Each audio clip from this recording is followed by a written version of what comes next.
আচ্ছা হ্যাঁ দেখা করতে এসেছেন সেখানে কি দাবি জানালেন কি আশ্বাস দিলেন? আমি স্বরাষ্ট্রমন্ত্রী আঙ্কেলের কাছে আসছি যে আমার বাবার যে হত্যাকাণ্ড এটা যেন সঠিক বিচার আমি পাই, সঠিক বিচারটা যেন তারা আমাকে নিশ্চিত করে। আর হচ্ছে আপনি ইতিমধ্যে দেখেছেন যে অনেকেই এই জিজ্ঞাসাবাদের জন্য অনেকে করা হয়েছে। তো আমি সেটাই বলতে আসছি যে আমি গতকাল থেকে শুনছি যে অনেক তদবির করা হচ্ছে, অনেক জায়গা থেকে তদবির করা হচ্ছে তাদেরকে যেন ছেড়ে দেওয়া হয়।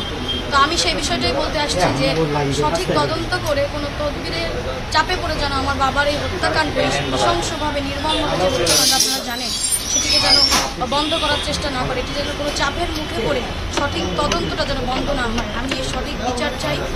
আর আপনারা একটা কথা আমি আপনাদের কাছে বলতে চাই যে এই যে আপনারা জানেন যে গ্যাস বাবু যাকে আটক করেছে তিনি কিন্তু আমার বাবার প্রতিপক্ষ নয়, সে কিন্তু আমার বাবার প্রতিপক্ষ নয়, আমাদের সাথে তার কিন্তু কোনো শত্রুতাও নাই।